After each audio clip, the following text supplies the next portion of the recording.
Kumusta kaibigan? Ang kwento nating itatampok ngayon ay ang napakaganda at maaksyong pelikulang Walking Tall.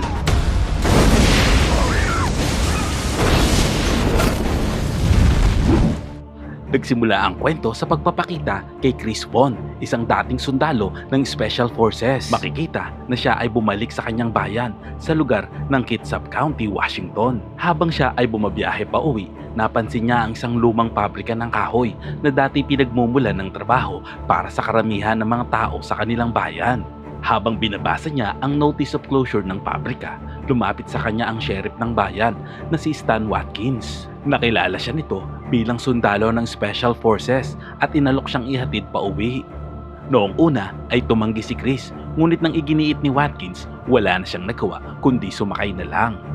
Makalipas ang ilang sandali, nakarating si Chris sa kanilang bahay at sinalubong siya ng kanyang kapatid na si Michelle. Hindi nagtagal, lumabas din ang kanyang mga magulang upang salubungin siya ng mahigpit na yakap. Matagal na rin niyang hindi nakikita ang kanyang pamilya at dito ay napansin niya na malaki na rin ang itinangkad ng kanyang pamangkin na si Pete. Kinabukasan, habang inaayos ni Chris ang sirang hagdanan sa kanilang bahay, dumating naman ang dati niyang kaibigan sa high school na nagngangalang Ray. Nagbatian sila at inalok ni Chris ng beer si Ray. Ngunit sinabi nitong hindi na siya umiinom o gumagamit ng droga at malinis na siya sa loob ng 14 na buwan. Pagkatapos, inimbitahan ni Ray si Chris sa isang football game kasama ang iba pa nilang kaklase at pumayag naman si Chris. Sa sumunod na eksena, dumating sina Chris at Ray sa laro at nagkita-kita sila ng kanilang mga dating kaibigan. Ang kalaban nilang koponan ay pinangungunahan ni Jay Hamilton, isa ring dating kaibigan ni Chris at galing sa pinakamayamang pamilya sa kanilang lugar. Malalaman din natin na si Hamilton pala ang nagmamay-ari ng pinakamalaking kasino sa kanilang bayan. Dumating din ang iba pang miyembro ng team ni Hamilton, kabilang na ang mga bouncer mula sa kanyang kasino. Sa simula ng laro, makikita na marahas maglaro ang grupo ni Hamilton. Masyado silang pisikal at sinusubukang saktan ang kanilang kalaban. Habang naglalaro, napansin naman ni Chris na ang pamangkin niyang si Pete ay nakikisama sa mga kabataang gumagamit ng marijuana. Noong una ay maayos naman ang takbo ng laro, ngunit sa kalagitnaan ay biglang sinadyang balyahin si Chris ni Booth ang kanang kamay ni Hamilton, kung saan na-injury ang tuhod ni Chris. Ngunit hindi na lang niya ito pinansin hanggang sa matapos ang kanilang laban. Samantala, bago sila magiwahiwalay, inimbitahan ni Hamilton si Chris at ang kanyang mga kaibigan sa kasino, kung saan pumayag naman ang mga ito. Kinagabihan, nagtungo sila sa kasino. Nabigla sila sa eksena dahil may mga babaeng sumasayaw na nililibang ang mga parokyano. Pagdating nila roon, sinalubong naman sila ni Hamilton at inutusan ng mga tauhan niya na bigyan ng VIP treatment si Chris. Agad siyang dinala sa isang pribadong silid kung saan may sumasayaw na babae para sa kanya. Nagulat naman si Chris nang makilala niya ang babae. Ito pala ay si Denny, ang dati niyang kasintahan noong high school. Nang makilala rin siya ni Denny, agad nitong itinigil ang sayaw at isinara ang kurtina. Pareho silang nabigla at nadismaya sa sitwasyon. Pagbalik ni Chris sa casino floor, nakita niyang nagsusugal si Ray. Nilapitan niya naman si Smithy, isa pang dating kaibigan na naglalaro ng dice. Napansin ni Chris na nandaraya ang dealer gamit ang loaded dice. Nang subukan niyang komprontahin ito, agad na tumawag ng security ang dealer at nauwi ito sa rumble.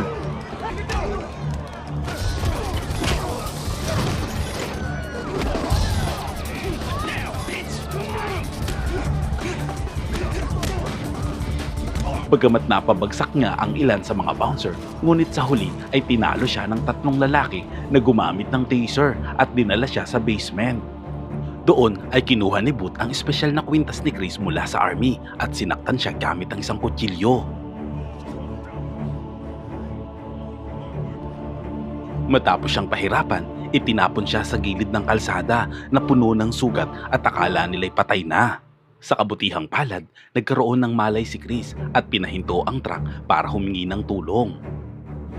Pagkatapos ay lumipat ang eksena sa loob ng ospital. Makikita siyang sugatan ngunit ligtas na at ayon sa doktor, unti-unti na siyang makakabawi. Pagbalik ni Chris sa bahay, tinulungan siya ni Ray at Pete sa kanyang recovery. Inalalayan siya ng mga ito sa pang-araw-araw niyang gawain at unti-unting bumalik sa normal si Chris. Isang araw, habang inaayos ni Chris ang lumang bahay, dumating si Hamilton at humingi ng tawad sa nangyari. Inalok niya si Chris ng posisyong head of security sa kanyang kasino, ngunit magalang namang tumanggi si Chris. Sinabi ni Hamilton na pag-isipan pa ito ni Chris, ngunit iginiit nito na buo na ang kanyang desisyon. Inalok din siya nito ng pera bilang bayad sa pinsala, ngunit tinanggihan din ito ni Chris. Sa halip, sinabi niya na magsusumiti siya ng reklamo laban sa kasino.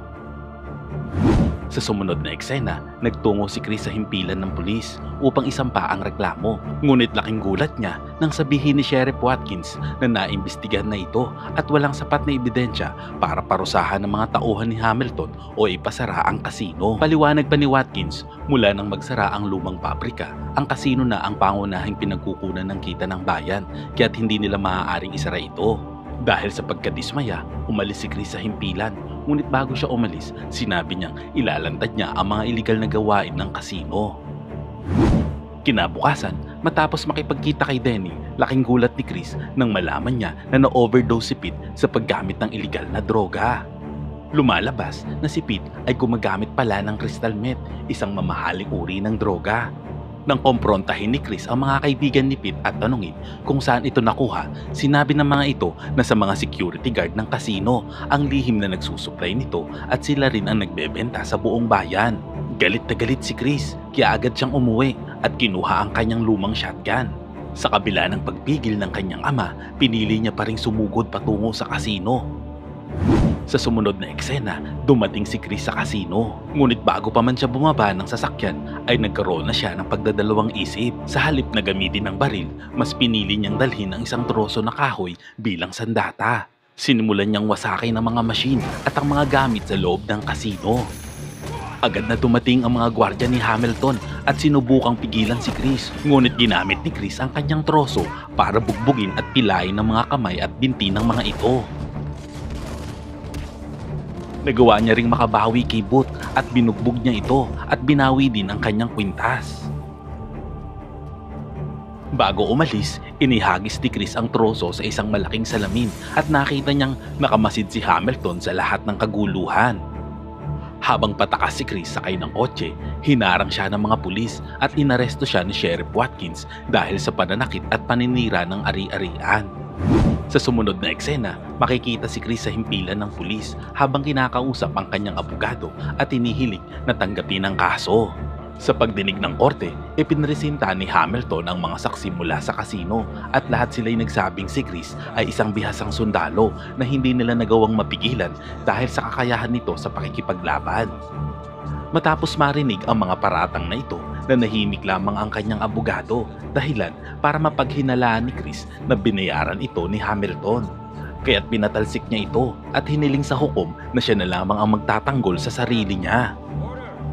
Pagkatapos payagan ng hukom, tumayo si Chris at hinarap ang hurado at ang mga tao sa korte. Ibinunyag niya ang mga iligal na gawain sa kasino ni Hamilton tulad ng pagbebenta ng droga at panloloko sa mga manlalaro. Idineklara niya na tatakbo siya bilang sheriff upang linisin ang bayan sa katiwalian. Ipinakita rin niya sa hurado ang mga sugat na natamo niya mula kay Booth. Dahil dito, pumanig sa kanya ang hurado at pinalaya siya mula sa kulungan. Lumipas ang mga panahon, nanalo si Chris sa eleksyon at siya ngayon ang bagong sheriff ng bayan. Sa kanyang unang araw, lumapit si Watkins at iminungkahing panatilihin ng mga dating deputy. Ngunit dahil alam niyang lahat sila ay tiwali, agad silang pinaalis ni Chris at pumasok siyang mag-isa sa estasyon. Makalipas ang ilang araw, hinarap ni Chris si Hamilton habang ito ay sakay ng Porsche kasama ang nobya. Pinahinto niya ang sasakyan at hiningan niya ito ng lisensya at rehistro. Minaliit naman ni Hamilton ang bagong posisyon ni Chris at sinubukang suhulan siya. Galit namang umalis si Chris, ngunit bago iyon, sinira niya ang ilaw sa likod ng sasakyan at binalahan si Hamilton na ayusin ito agad. Pagkatapos, dinalaw ni Chris si Ray at inanyayahang maging deputy. Unay tumanggi si Ray dahil sa kanyang madilim na nakaraan sa droga. Ngunit nang marinig na kailangan siya ni Chris para gibayin ng drug empire ni Hamilton, pumayag din ito. Maya-maya, makikitang nanguhuli na sila ng mga drug dealer sa bayan. Sa huli, naaresto nila si Booth at para makabawi siya dito ay ipinakita nila sa kanya kung paano nila unti-unting sinira ang kanyang customized pickup truck para lamang sa paghahanap ng droga. Pagkatapos ay ikinulong nila ito sa kulungan. Habang nasa istasyon, inutusan ni Chris si Ray na bantayan ang kanyang pamilya dahil siguradong gaganti si Hamilton. Naiwan naman si Chris sa estasyon para bantayan si Booth. Kinagabihan, habang kumakain si Chris, dumating si Denny at sinabi nito na nagbitiw na siya sa pagiging dancer sa kasino. Sa gitna ng kanilang pag-uusap, nagkaroon sila ng mainit na sandali. Pagkatapos ay binembang ni Chris si Denny. Kinabukasan, nang hindi matagpuan si Booth sa kasino, inutusan ni Hamilton ng kanyang mga tauhan na lusubin ng pamilya ni Chris at ang istasyon ng pulisya. Dumating ang mga tauhan at pinasabog ang truck ni Chris, saka pinaulanan ng bala ang istasyon gamit ang mga machine gun. Makikita naman na ang mga nagpapaputok ay sina Watkins at ang kanyang mga deputy. Nang makita ito ni Booth ay natuwa pa ang kamote, pero nang mapagtanto niya na walang pakialam sa kanya ang mga bumabaril ay nagmakaawa siyang palabasin sa kulungan. Ginamit naman ni Chris ang pagkakataon upang pilitin siyang isiwalang kung saan nakatago ang drug factory ni Hamilton. Dahil wala na siyang no choice, inamin ni Booth na sa lumang pabrika ginagawa ang mga droga. Sa kasamaang palad, bago pa man siya makalaya, ay tinamaan na siya ng mga bala at napatay. Samantala, nagawa namang mapabagsak ni na Chris at Denny ang mga kalaban kabilang na si Watkins. Sa kabilang banda, matagumpay ding naipagtanggol ni na Ray at ng ama ni Chris ang kanilang tahanan laban sa mga tauhan ni Hamilton. Pagkatapos masiguro ang kaligtasan ng pamilya, nagtungo si Chris sa lumang timber mill at doon nadiskubre ang isang meth lab at si Hamilton na naghihintay sa kanya. Tinangka naman ni Hamilton na patayin si Chris sa pamamagitan ng paghulog sa kanya sa loob ng makinang panggiling. Pero nagawa nitong makakapit at naisama niya si Hamilton pababa at sabay silang nahulog sa isang slide. Bagamat sugatan ang binti, nagawa pa ring makatakbo ni Chris patungo sa kagubatan habang hinahabol siya ni Hamilton na may dalang palakol.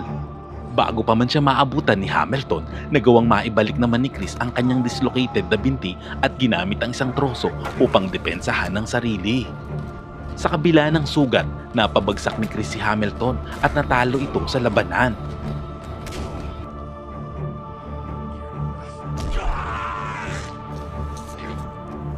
Pagkatapos ay inaresto niya ito at ikinulong. Sa pagtatapos ng pelikula, ipinasara ni Chris ang iligal na kasino at muling binuksan ang lumang timber mill na nagbigay muli ng trabaho sa mga taga-bayan. Salamat kaibigan at umabot ka sa punto ng video na ito. Anong masasabi mo sa ending ng kwento? Kung nagustuhan mo ito, ay pwede ba akong makahingi ng like at pakitype naman sa comment section ang salitang Agnus Project. At kung bago ka naman sa ating munting channel, ay pasubscribe naman po bilang suporta. At para maipagpatuloy natin ang paghahatid ng magagandang movie recap, panoorin mo na rin po ang buong movie pag may time ka. Sana'y nagustuhan mo kaibigan ang kwentong ating itinampok. Kung magkagayon, ay baka naman pwedeng pakilike ang video ito at pasubscribe na rin sa aking channel. Kung hindi mo naman ito nagustuhan, ay pwede mong pindutin ang dislike button ng 2 beses para makasigurado ka.